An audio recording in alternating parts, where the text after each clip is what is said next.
Magandang araw gabi po sa inyo. Ko po nga po pala si Brian J. Gulin. Ito po ang aking presentation. Maaring maapektuhan ang lokal na industriya dahil mas pinili ng tao ang produkto mula sa ibang bansa. So, number 3. Ano ang multinational at multinational company?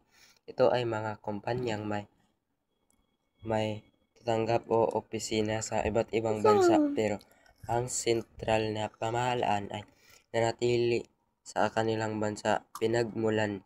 Halimbawa,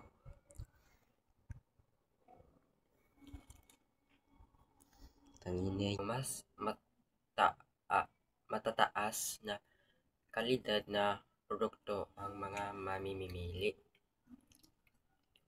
Negatibo namang epekto is maaring maapektuhan ang lokal na industriya dahil mas pinipili ng tao ang produkto mula sa ibang bansa.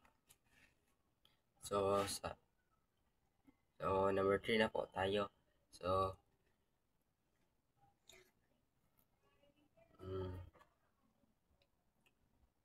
3.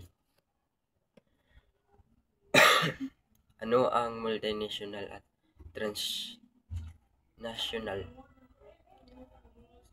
Sa multinational naman, sa multinational ay ito ay mga kumpanyang may tanggapan o opisina sa iba't ibang bansa. Pero ang sentral na pamahalaan ay nanatili sa kanilang bansang pinagmulan.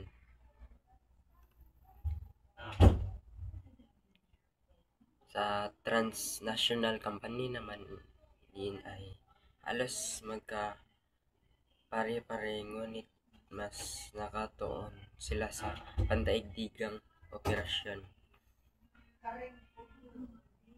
Wala silang iisang bansang pinagmulan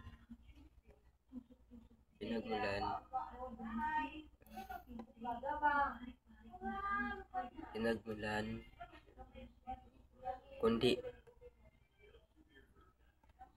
itinuturing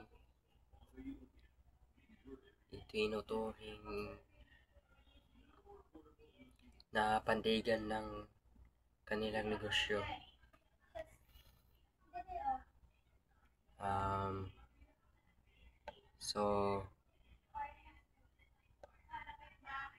Sa pagwakas natin is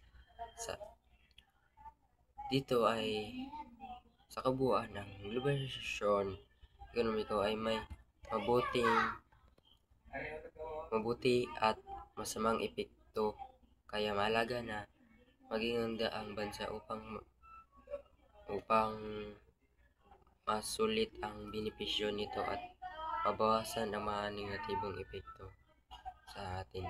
Maraming salamat po sa lahat. Muli, ito na po ang aking presentation ngayong gabi at sana may natutunan ngayong araw ngayon sa aking presentation. Yun lamang po. Maraming salamat po sa inyong pakikinig at nakagamit natin dito sa Pinas. So, bali nag-import-export lang po sila sa Pinas para magamit o makain natin o ano pa. Number 2. Ano ang positibo at negatibong epekto sa bansa? So, ang positibo nito, mas nakapili at nakaka-access ng mas mura o mas mataas na kalidad na produkto ang mga mamimili. Negatibo. Ang negatibo nito ay maaaring maapektuhan ng lokal na industriya dahil mas pinili ng tao ang produkto mula sa pangbansa. So, yun lang po ang aking may explain sa number